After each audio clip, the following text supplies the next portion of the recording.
All right. Today we're going to dive into my soccer career and where it all began.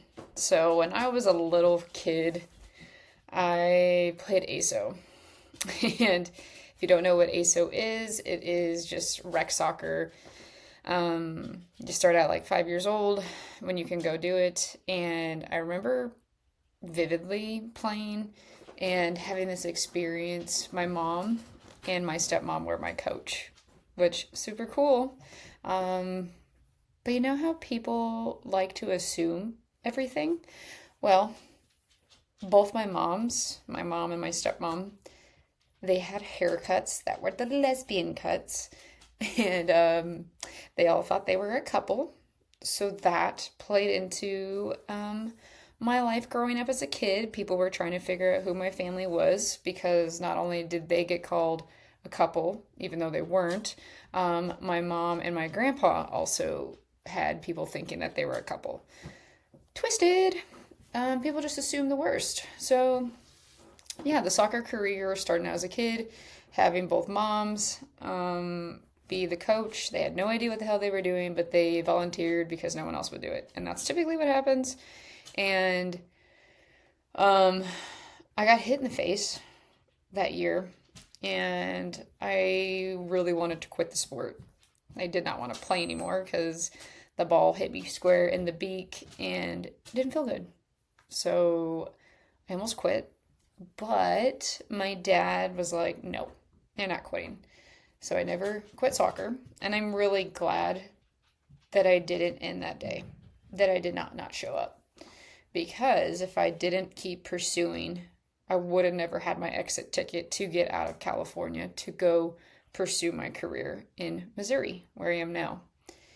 And when that happened, I kept playing, kept getting better at the sport, and a couple of years later, um, kept doing the ASO thing, which was rec soccer in our town. And one year, my grandpa ended up being my coach. That was an experience that I really enjoyed because my grandpa and I didn't have the bestest of relationship growing up, but this whole um, soccer coach thing really grow made this relationship grow into something more. Got close, and my grandpa, he's not really the soft, like, I love you kind of guy. So I had this connection with him through sports. It was super cool. And I remember playing that year, and it was the Great White Sharks that we did. And we advanced all the way to the finals, and there's a picture of me shooting at the goal, and then the referee's like doing the same thing, kicking it. And everybody all was saying like I was a stellar player, just so many compliments, had the natural gift, and I actually really did not know how to kick a ball correctly for a long time. I toe poked. I was quick. I was aggressive. I was all of the things, but my technique was crap.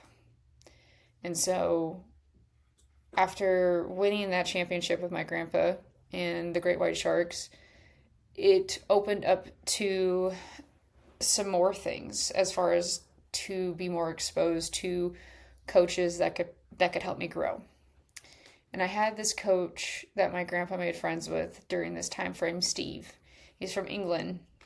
And damn, if it wasn't for him, I wouldn't have got to the next level because he's the guy that taught me how to kick the ball. He spent so much time with me.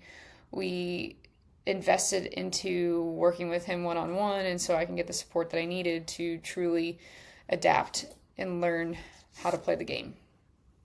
And I also was in a spring select team that kind of opened up to more opportunities too after working with Steve and then getting into the select team that they make after, the season of ASO.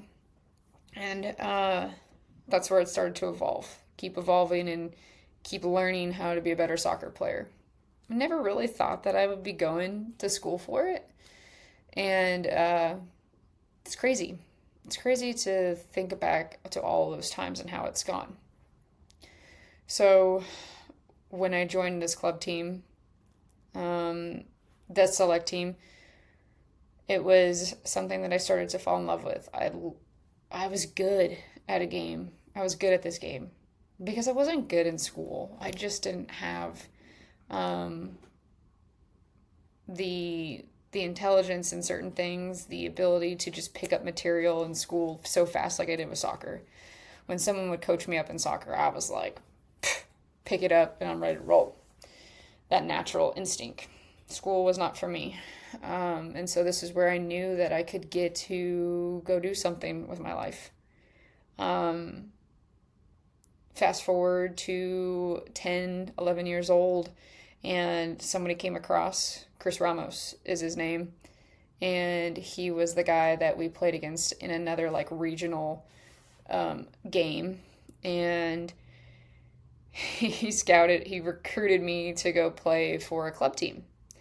And now a club team is the Rocky.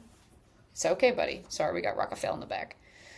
The club team was the next level. So I didn't know what that was. My parents didn't know what that was, but it was the next step to getting me closer to pursuing this dream that I was building now in my head of like, I can do this. And joined the club team. It was GFC at the time. So Glendora Football Club. I remember we had this soccer field that was called the Sunflower Bounce, and I remember being with all of these people, and they were like the best in the area. And my position growing up in this role, when I got this club team I was on, was center back, and I started to learn more about myself as a player. I was adapting, I was learning the skills that I needed to be in this position. And if you don't know anything about soccer, somebody that is the center back or the person in the defense of line has to organize and has to be a leader. And I had this coach, Josh Hodges, that was a huge impact on my career. He helped me get to where I was to be at the college level. He believed in me that much to help me out and get me to the best place possible to go play soccer. I had offers to different schools, and he was like, "We're gonna find you the best one. We're gonna figure it out. I want you to go somewhere where you're gonna excel." The year when I'm being told I need to be a leader in this position. It was, I think we were in Oregon or whatever state it was. We were there for a big tournament. So this was like fast forward to like 15, 16 years old with my club team. Now Legends. So it turned into something different. They changed the name and combined some more teams. So Josh we were getting ready to play in this game, and it was a big one where we needed to win in order to be able to go to the next thing, which then led us to like going to Nike's headquarters, international, like the facility to go play games there. He's like, "This is a big one." He's like, "I'm really going to need you to step up and do the following things." And he's like, "Sometimes you're going to have to be a bitch." And I was like, "Okay." And I didn't take it personal because I knew what he was trying to say. And I know that in sports, like in football, they cuss at each other like crazy. My coach didn't cuss at me, but when he was getting the point across of like, you have to be a certain way, you need to be assertive, you need to have the authority, you need to organize, you need to use your voice. So I took that to heart. And that year, I feel like I really started to understand, like, I'm good at this.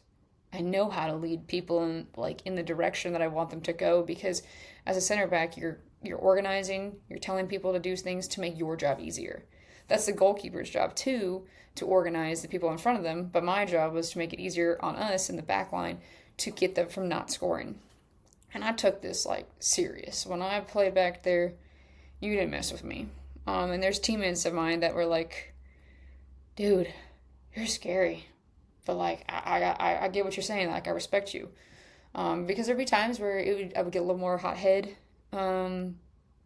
more vicious, so to speak, especially when I was pissed when something went south and like the anger would get the best of me. And that was something I had to work on over the years in playing soccer, because if I let my anger get the best of me, then I was taken out of my game. And when he told me that, I was just like, okay. And then it just started to build off and given me an opportunity to have other coaches see me for the player that I am. And this was something that coaches were looking for in this position specifically, of like guiding and leading your team, using your communication skills. And this was something I was very good at. Getting people to buy into what I'm saying and to be able to listen. There was times where I was not the greatest as far as getting pissed off in a moment, but my teammates knew that we're here to win, and when we get off the field, we're going to let it go. And so that we did win those games after my coach said what he said, and not taking it personal. But he also went over to my mom. He's like, "Hey, I called her this." So I was like, they had the conversation, and man, I am born to lead. Like, I remember having that conversation with them, like sitting here talking to you today about this. I know I'm born to lead, and I lost that for a long time along the way when I didn't do well in college in my soccer career, and I didn't do well in, I'm getting emotional. I didn't do well at a teaching job where I really changed my coaching to fit. But I know that all of these experiences that I've had from growing up as a kid, from playing in sports, learning how to be a better player, to rise above even when I'm angry, and support my teammates and hold them accountable, because that's what it is. It's holding them accountable to show up on the field. Holding me accountable was the person behind me doing the same thing. We were both very much like result driven. We wanted to win. And I know what it takes to be successful. I know what it takes to get the outcomes that we want. I know what it takes when things are tough, how to get through it. I've been through a lot. And I know I'm here to lead you. That's why you're here listening to me still. I know how to take you from point A to point B, because I've walked it. I've done it. I've showed up for myself in the toughest of times when no one was there to support me, but I'm going to support you. And my soccer career, I'm thankful for all of the hard times that I've experienced, because I wouldn't be here today if I didn't go through the tough times. But I'm ready to continue leading the people around me, my peeps, my LGBTQ peeps, because we're stronger together.